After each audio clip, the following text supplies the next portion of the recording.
Salut, c'est dans la poche. Aujourd'hui, on vous parle de la pluie et du beau temps.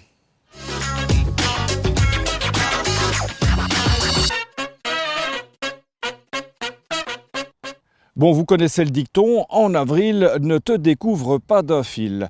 Bon, là, évidemment, avec le temps pourri qu'il fait, on n'a pas vraiment envie d'enfiler le t-shirt et le short, mais peut-on se fier au dicton? Eh bien, pour le vérifier, les élèves de l'IPES Tournai s'initient à la météo. Le printemps pointe le bout de son nez dans le jardin de l'IPES Tournai. Mais en avril, c'est bien connu, on ne se découvre pas d'un fil. Un dicton que ces élèves ont voulu éprouver de leurs yeux au moyen de cette station météo. Je donne cours aux élèves de différencier en sciences et dans le programme de sciences, il y a un thème qui s'appelle la météo. Donc je me suis dit, chaque année, j'aime bien créer un peu de contexte avec l'extérieur, quelque chose qui soit dans l'activité parce que c'est un public qui a besoin de ne pas être uniquement assis et écouter les cours, mais de participer, de mettre entre guillemets la main à la pâte. Leur instructeur du jour est un ancien de l'école et il maîtrise son sujet sur le bout des doigts. J'ai commencé ma carrière en 83 et la station a été installée en 85. Et au début, c'était provisoire. C'était provisoire, oui. Monsieur Pic qui me disait, m'avait dit à l'époque, vous inquiétez pas, monsieur Delaney, c'est une histoire de quelques mois.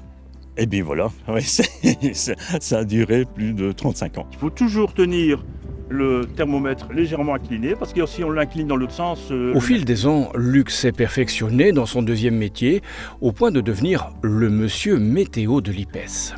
Beaucoup de personnes me posaient des questions, et alors il n'y a plus, il n'y a pas plu, quel temps va faire On faisait même des prévisions météo sur une radio locale, FM Tournai. Chaque matin, durant 35 ans, Luc a inscrit minutieusement les relevés de sa station dans des petits carnets comme celui-ci. J'ai retrouvé le carnet dans l'abri, donc ce carnet-ci, je l'avais entamé en 2016. Et alors je vois que le 31 2016, il était tombé 43 litres par mètre carré, c'était exceptionnel ça. Des notes qui témoignent, à leur échelle, de l'évolution de notre climat. On remarquait qu'avec quand même la pluviométrie était de plus en plus importante et alors surtout en été, là, la température s'envolait vers des 35-40 degrés à l'ombre. Ouais. De retour en classe, les élèves nous présentent les jeux qu'ils ont préparés en vue de la journée portes ouvertes.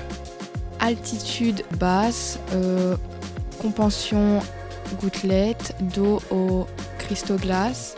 Apparence couche grise et sombre un peu floue et météo pluie ou neige, donc là elle doit trouver celle-là. Et oui, le meilleur moyen de ne pas être dans les nuages, c'est encore de les apprivoiser. Un peu d'ouate, beaucoup d'imagination et la météo devient un jeu d'enfant. Ah oui, vraiment, hein, ici on est dans du matériel complètement de recyclage, de récupération, donc c'est un bocal de compote je pense, un ballon de baudruche, une paille et une petite flèche en carton. Et donc, avec ça, on peut faire un baromètre.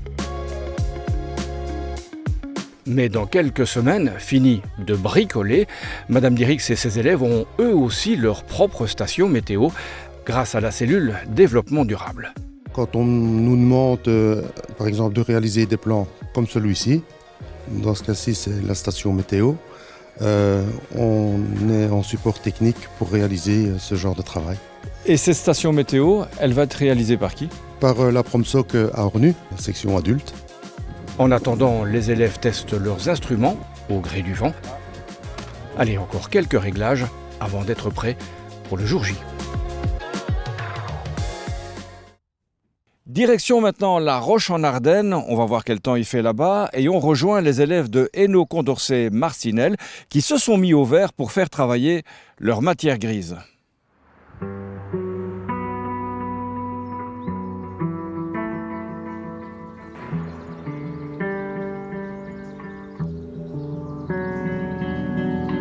On est en séminaire de communication, donc on est tous des étudiants en bac 1 communication à la Haute École Condorcet de Marcinelle.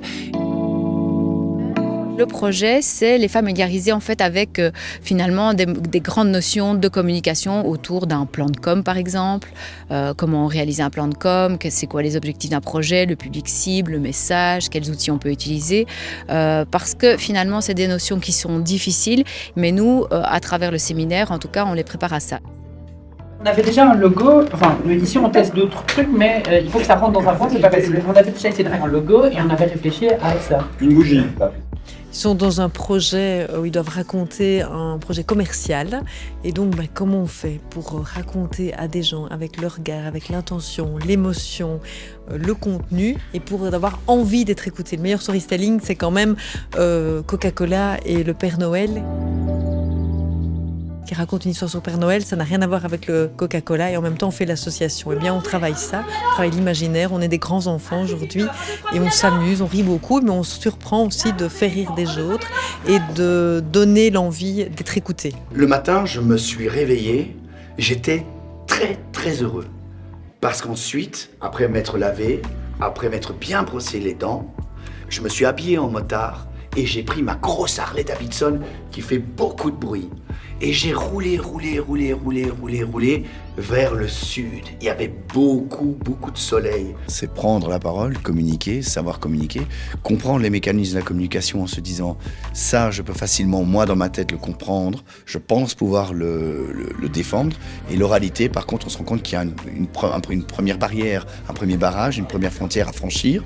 Et donc ici, c'est de se dire, d'avoir complètement conscience de ce qu'on peut dire, penser, et ce que l'autre peut recevoir et comprendre.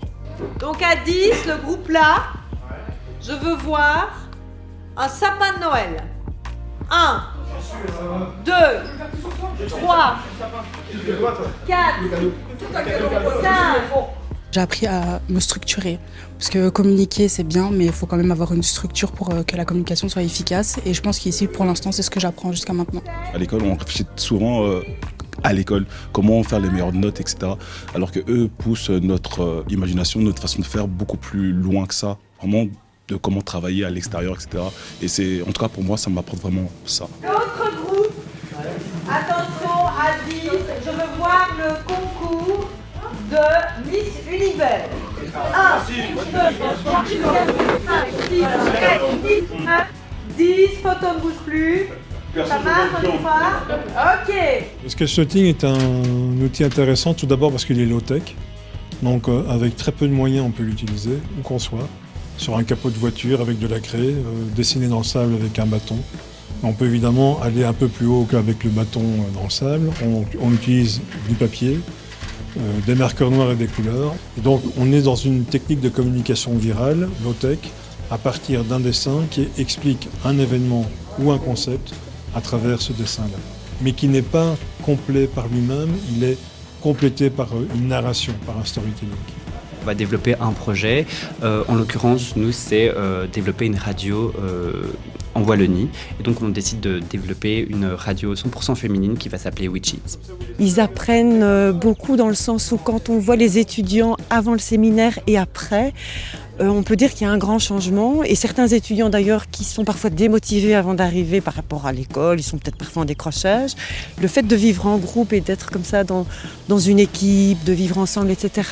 Il y en a qui raccrochent et donc ça c'est pour nous très positif. Ça crée vraiment une cohésion d'équipe, je trouve ce qui est important pour moi aussi parce que je suis quelqu'un de très sociable, j'adore les gens et du coup là ça me permet vraiment de rencontrer tout le monde et de me rendre compte un peu de qui est qui et finalement de découvrir de nouvelles personnes. Donc je pense que c'est vraiment ce que je retiendrai le plus ici. De base, je reste toujours avec mon groupe, je suis pas quelqu'un qui va souvent vers les autres, alors que là les activités font en sorte qu'on doit être tous ensemble à chaque fois.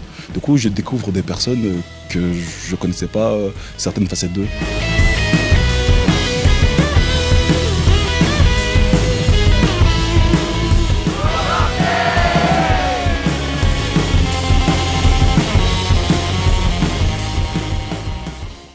Voilà, c'est dans la poche, c'est terminé. On se retrouve la semaine prochaine. Goutte que goutte. Ciao.